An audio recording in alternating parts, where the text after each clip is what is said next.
Present perfect tense. Present perfect tense की पहचान क्या होती है कि ये तो सबसे पहले तो ये है कि ये हमें किसी कार्य के पूरा होने की सूचना हमें देता है।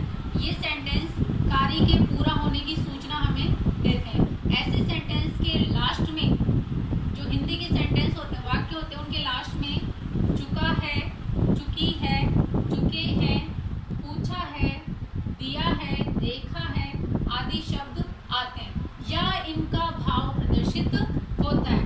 यानी वाक्य के अंत में यदि ये सब आए या इनका भाव प्रदर्शित हो तो हम समझ जाएंगे कि ये प्रेजेंट परफेक्ट टेंस का सेंटेंस है। तो एक दो उदाहरण देखिए। फॉर एग्जाम्पल, मैंने अपने पाठों का दोहरान कर लिया है। यानी कर लिया है यानी मैं ऐसा कर चुकी हूँ, मैं ऐसा कर चुकी हूँ। इसलिए यहाँ चुका है, चुकी है का भाव हमें प्रदर्शित हो रहा है, इसलिए हमने पहचान लिया कि ये प्रेजेंट परफेक्ट टेंस का सेंटेंस है। दूसरा देखिए, वह एक सप्ताह से घर में रह रहा है। यानी वो एक सप्ताह से घर में ही रह रहा है। यानी चुका है, चुकी है का भाव यहाँ पर हमें प्रदर्शित हो रहा है, तो हमने पहचान लिया कि ये प्रेजेंट परफेक्ट टेंस का सेंटेंस है। मैंने बताया था कि सेंटेंस हम 4 प्रकार से बनते हैं। पहला होता है सिंपल सेंटेंस, दूसरा होता है नेगेटिव सेंटेंस, तीसरा होता है इंट्रोगेटिव सेंटेंस और चौथा होता है इंट्रोगेटिव नेगेटिव सेंटेंस। सबसे पहले हम सिंपल सेंटेंस के बारे में पढ़ेंगे। सिंपल सेंटेंसेस, इनमें सबसे पहले ध्यान देने योग्य बात यही है कि इसमें सबसे पहले वर्ब की थर्ड फॉर्म यूज में आएगी। वर्ब की थर्ड फॉर्म का प्रयोग करेंगे हम सिंपल सेंटेंस बनाने के लिए। और दूसरा देखेंगे, ही, शी, इट और एक वचन आ जाए तो हम वहां पर हैज का प्रयोग करेंगे। ही, शी, इट और एक वचन के साथ हमेशा हैज का प्रयोग करेंगे। इसके अलावा आई आ जाए या प्लूरल सब्जेक्ट आए तो उसके साथ हम हैव का प्रयोग करेंगे। इसके रूल देखेंगे, हम रूल्स देखेंगे, इसको फॉलो करते हुए हम सेंटेंस बना सकते हैं। सबसे पहले हम सब्जेक्ट लिखेंगे कि सब्जेक्ट क्या है हमारा। सेंटेंस में सब्जेक्ट को खोजेंगे। जैसे मैंने, यहाँ सब्जेक्ट है, वह ये सब्जेक्ट है, प्लस उसके बाद में हैज या हैव का प्रयोग करेंगे। एक वचन है, ही, शी, इट है तो हैज आएगा और आई और प्लूरल सब्जेक्ट है तो उसके साथ हैव आएगा। प्लस मैंने बताया था हमेशा वर्ब की थर्ड फॉर्म यूज में आएगी तो हम वर्ब की थर्ड फॉर्म का प्रयोग करेंगे। फिर ऑब्जेक्ट लगाएंगे। ऑब्जेक्ट के बाद में कोई भी कॉम्प्लीमेंट्स है या एडवाइवल है वो इनके ऑब्जेक्ट के बाद में हम ऐड करेंगे। इसी का हम नेगेटिव सेंटेंस किस प्रकार से बनाते हैं, बिल्कुल सरल है। सेम टू सेम सब्जेक्ट की जगह सब्जेक्ट आ जाएगा, हैव हैज की जगह हैव हैज आ जाएगा और हैव हैज के तुरंत बाद हम नॉट का प्रयोग करेंगे। उसके बाद में वर्ब की थर्ड फॉर्म लगाएंगे। थर्ड फॉर्म लगाने के बाद में ऑब्जेक्ट लगाएंगे।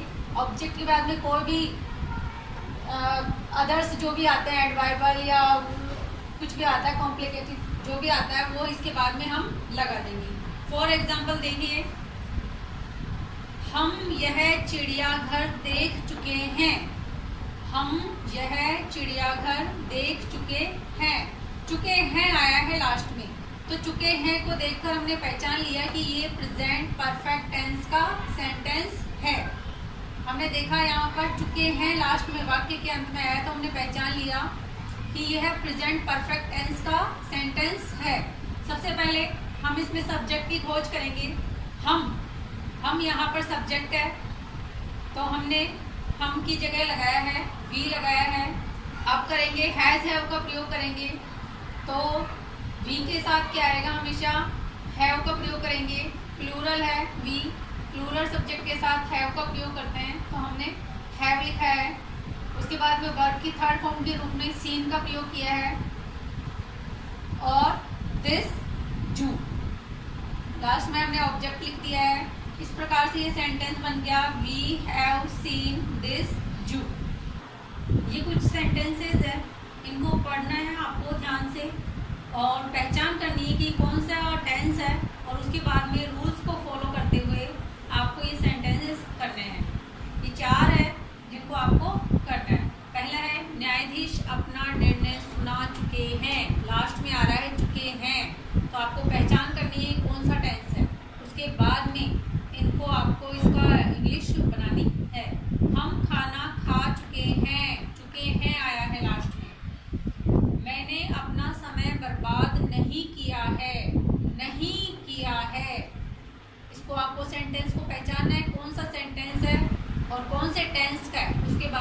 आपको इसकी इंग्लिश बनानी है। हमने अपना गृह कार्य कर लिया है, कर लिया है।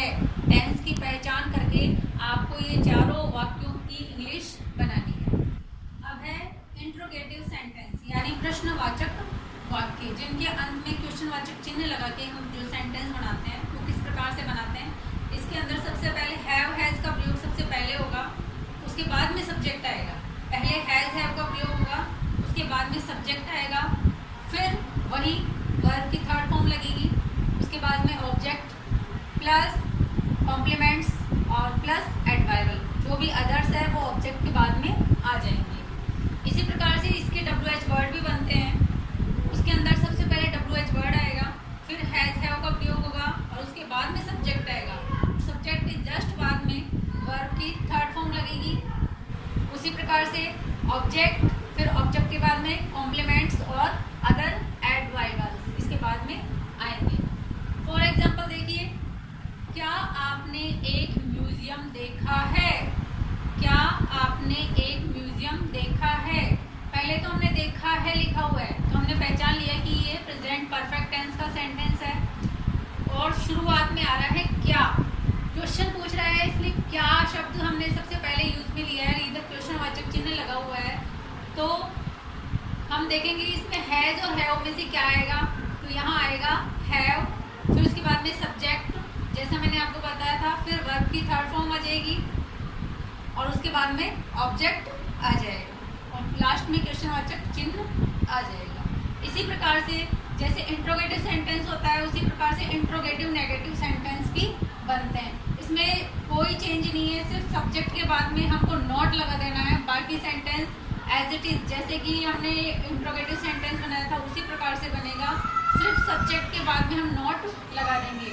फॉर्मूला देखिए, सबसे पहले हैज हैव का प्रयोग होगा, सबसे पहले हैज हैव, उसके बाद में सब्जेक्ट और सब्जेक्ट के जस्ट बाद में हम नॉट का प्रयोग करेंगे, फिर वर्ब की थर्ड फॉर्म लगाएंगे, उसके बाद में ऑब्जेक्ट प्लस कॉम्प्लीमेंट्स और उसके बाद में एडवर्ब। उदाहरण देखिए, जैसे हमने ऊपर वाला सेंटेंस देखा, क्या आपने एक म्यूजियम देखा है, तो हम इसका इंट्रोगेटिव नेगेटिव सेंटेंस बनाने के लिए क्या आपने एक म्यूजियम नहीं देखा है कर सकते हैं। यहाँ पर नहीं देखा है करके हम इसको इंट्रोगेटिव नेगेटिव सेंटेंस बना देते हैं। इसका हल होगा हैव यू, यू के बाद में यानी सब्जेक्ट के बाद में हमको क्या लगाना है, नॉट लगाना है, तो हो जाएगा have you not seen A museum.